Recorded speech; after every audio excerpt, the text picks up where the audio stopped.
বাতিলের কাছে মাথা নত করে বাঁচার চাইতে, শিয়ালের মতো 500 বছর বাঁচার চাইতে সিংহের মতো এক মুহূর্ত বেঁচে থাকাই, এটাই হচ্ছে পুরুষত্ব।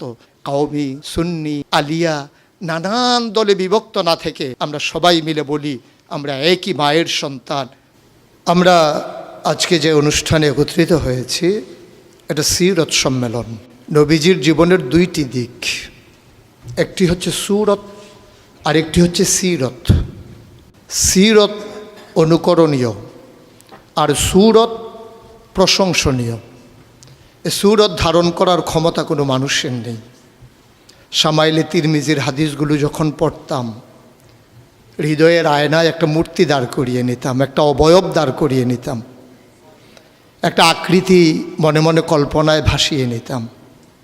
চাইতাম আমিও যদি এমন হতে পারতাম, কিন্তু যা হবার নয়। তিনি ছিলেন মধ্যম আকৃতির সুঠাম দেহের অধিকারী একটি মানুষ। তার চুলগুলো ছিল ঘাড় পর্যন্ত প্রলম্বিত, হালকা হালকা কোঁকড়ানো। তিনি যখন চুলের ভিতরে তৈল দিয়ে আছড়াতেন মনে হতো মৃদুমন্দ ঢেউ দেখা যায়। তার কপাল ছিল চওড়া, ভ্রুগুলো ছিল জোড়া ভ্রু, ধনুকের মতো বাঁকা। চোখের পাতাগুলো ছিল ফুটন্ত গোলাপের গোলাপি রঙের এক একটি পাপড়ির মতো। তিনি কখনো বা যখন চোখের পলক ফেলতেন মনে হতো মৃদুমন্দ বাতাসে গোলাপ পাপড়ি যেন দোল খাচ্ছে। তার চোখের সাদা অংশ ছিল রক্তিমাভ সাদা, কালো অংশ ছিল কৃষ্ণ কালো। তার নাকটা ছিল খাড়া, নাকের ছিদ্রগুলো ছিল ছোট ছোট। নাকের নিচে ছিল সরু চিকন গোঁফ, গোঁফের নিচেই সেই গোলাপি রঙের ঠোঁট। তার ঠোঁটগুলো যখন কখনো বা মুচকে হাসত, গোটা পৃথিবীর মানুষ অবাক বিস্ময়ে দেখত গোটা পৃথিবীতে যেন বিজলি চমকিয়েছে। তিনি কখনো বা যখন এই রাস্তা দিয়ে হেঁটে যেতেন, 1 মাস পরেও কখনো যখন সাহাবা হাঁটতেন, তার গায়ের জান্নাতি গন্ধ তারা পেতেন। মায়েরা উম্মাহাতুল মুমিনিন যারা, তারা নবীর যখন কখনো এই ঘামে ভেজা শরীর নিয়ে ঘরে ঢুকতেন, কপালের ভিতরে মুক্তোর দানার মতো ঘামগুলো যখন জমে থাকতো, মায়েরা ছোট্ট শিশি খুঁজে সেই ঘামগুলো শিশিতে ভরে জমা রেখে দিতেন, কখনো বা ঈদে কোনো অনুষ্ঠানে যেন আতর হিসেবে ব্যবহার করতে পারেন। এ সুরত ধারণ করা কোনো মানুষের সাধ্যর বাইরে।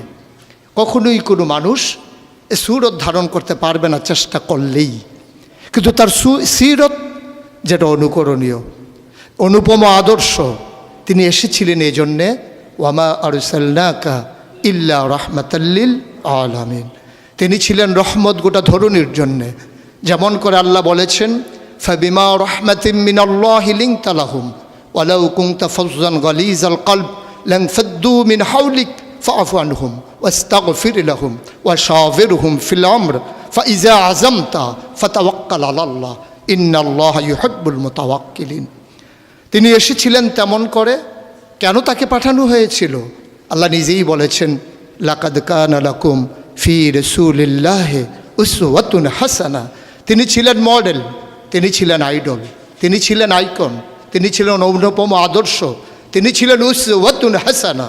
তিনি গোটা মানব জাতির জন্যে সকাল থেকে সন্ধ্যা, রান্নাঘর থেকে সংসদ ভবন, তার জীবনের ব্যক্তি জীবন, পারিবারিক জীবন, সমাজ জীবন, রাষ্ট্রীয় জীবন, অর্থনৈতিক জীবন, ইন্টারন্যাশনাল রিলেশন, সকল ক্ষেত্রে তিনি ছিলেন আদর্শ, তিনি ছিলেন মডেল, তিনি ছিলেন আইকন।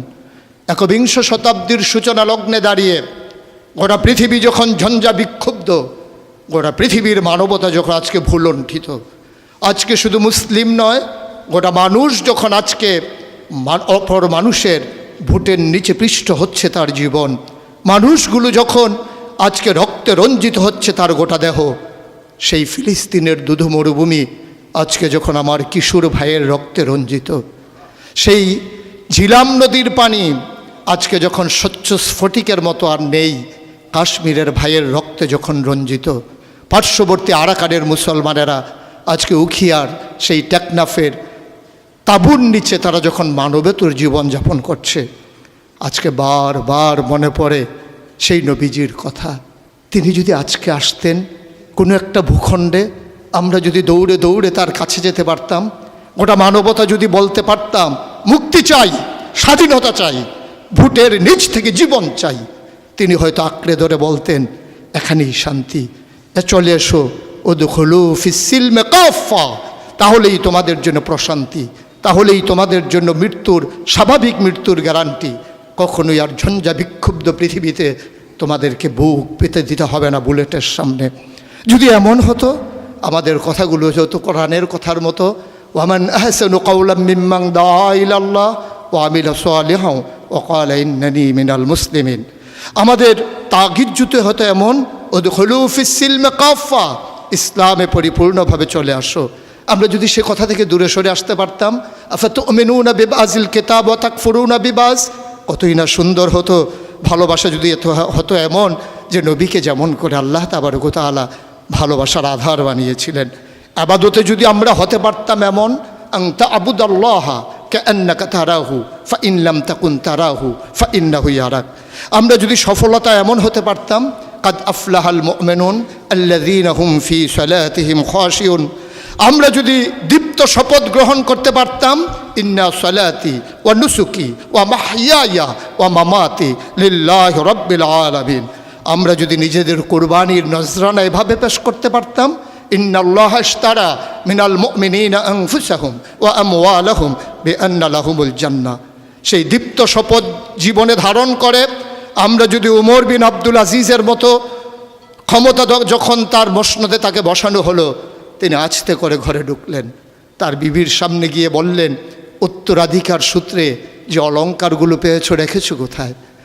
অলংকারগুলো কাঠের বাক্সে ভরে যখন তার সামনে এনে দেওয়া হলো, বলছিল এর ভিতরে আমি রক্তের গন্ধ পাই, এর ভিতরে আমি বাতিলের গন্ধ পাই, সুতরাং এই অলংকার তোমার না, এই অলংকার আমাদের জন্য গোলার কাটা, জাহান্নামের শাস্তির কারণ। তিনি সবগুলো অলংকার রাষ্ট্রীয় কোষাগারে জমা দিয়ে চোখের পানি ফেলে দিয়ে বলেছিলেন, পূর্বপুরুষের দায় পরিশোধ করলাম, পূর্বপুরুষের দায় পরিশোধ করলাম। তিনি সেদিন বলেছিলেন, সবার ঘরে যেমন রান্না হবে আমার ঘরেও তেমন রান্না হবে। প্রিয় দিনী ভাইয়েরা, প্রিয় আলেম ভাইয়েরা, আমি যদি এভাবে বলি, আজকে ১৫০০ বছর পরে আজকে আমাদেরকে স্বীকৃতি দিতে হবে কবি ফররুখের মতো। তিনি বলেছিলেন, কোরআনের নূর বুকে পুড়ে নিয়ে দাঁড়ালে যখন মরুর পথে, মহাবেদনায় দেখলে মানুষ ভাসছে পাপের কলুষ স্রোতে, সে কি অনাচার, সে কি বেবিচার, বেভৎস ক্রূর আখি বিলীন, ভয়াল ঘৃণায় নাক্কার শতাব্দী পথে রাত্রি দিন। আসুন সবাই মিলে এক ঝঞ্ঝা বিক্ষুব্ধ পৃথিবীকে একটু ফুলময় করে দেই, একটু আনন্দঘন পরিবেশ করে দেই, ভবিষ্যৎ প্রজন্মের জন্যে আমরা একটা সুন্দর পৃথিবী বিনির্মাণ করি। আর এই সুন্দর পৃথিবী বিনির্মাণে ওলামায়ে কেরামের নেতৃত্বে যে সংগঠন আপনাদেরকে সামনে টানছে, হেরার দিকে নিয়ে যাচ্ছে, যে হেরার রশ্মির আলোতে আপনার জীবন, পরিবার, রাষ্ট্র, গোটা বিশ্ব, মনে রাখবেন আপনি কখনোই বাংলাদেশের সন্তান নন, আপনি বাঙালি নন, আপনি বাংলাদেশি নন, আপনার আসল পরিচয় ইন্নানী মিনাল মুসলিমিন, আমরা মুসলমান। ভূখণ্ডগতভাবে আমরা বাংলাদেশি, ভাষাগতভাবে আমরা বাঙালি, আর আমার আসল পরিচয় আমি যেখানেই থাকি আমার আল্লাহ এক, আমার কোরআন এক, আমার ক্যাবলা এক, আমার কাবা এক, আমার নবী মুহাম্মদুর রাসূলুল্লাহ সাল্লাল্লাহু আলাইহি ওয়াসাল্লাম তার নেতৃত্বে যেমন করে ১৫০০ বছর আগে মানুষগুলো একই পতাকায় ঐক্যবদ্ধ হয়েছিল, আজও তার রেখে যাওয়া আদর্শের ভিত্তিতে আসুন সকল ভেদাভেদ ভুলে সবাই এক হয়ে যায়। কওমি, সুন্নি, আলিয়া, নানান দলে বিভক্ত না থেকে আমরা সবাই মিলে বলি আমরা একই মায়ের সন্তান। সেই মা যদি হয় হাওয়া, সেই মা যদি হয় ইব্রাহিমের স্ত্রী, আমাদের জন্য যারা মা, তাহলেই আমরা মনে করি আমরা একীভূত হওয়া সম্ভব। আসুন ভাগাভাগি নেই, আমি চৌধুরী, আমি সরকার, আমি পেশকার, কোনো পরিচয় আমার আসল পরিচয় নয়, আমার আসল পরিচয় আমি মুসলিম। এটাই হোক মূল মন্ত্র, এটাই হোক সামনের পথ চলার পাথেয়। তাহলেই মজলিস সার্থক হবে, তাহলে এই পথ চলা সুন্দর হবে, তাহলেই সময় দেওয়া কাজে লাগবে। আশা করি সে অনুভূতি নিয়ে আমরা এগিয়ে আসছি। আমরা জিদেদেরকে বিলিয়ে দিতে যাই জাতির বিনির্মাণে, আমরা নিজেদেরকে উৎসর্গ করতে চাই সুন্দর পৃথিবী নির্মাণে, তাহলেই সার্থকতা, তাহলেই সুন্দর। আমরা তো নিকৃষ্ট কোনো জীব নই, আমরা আশরাফুল মাখলুকাত, মানুষ হিসেবে বেঁচে থাকতে চাই, শির উঁচু করে, কখনোই অবদমিত হয়ে নয়, বাতিলের কাছে মাথা নত করে বাঁচার চাইতে, যেমন করে বলেছিলেন শিয়ালের মতো 500 বছর বাঁচার চাইতে সিংহের মতো এক মুহূর্ত বেঁচে থাকাই, এটাই হচ্ছে পুরুষত্ব, এটাই হচ্ছে বীর মুজাহিদের পরিচয়। আসুন আমরা বীর মুজাহিদ হয়ে দুনিয়া থেকে বিদায় নিয়ে নেই। আল্লাহ তাবারক ওয়া তাআলা সবাইকে কবুল করুক।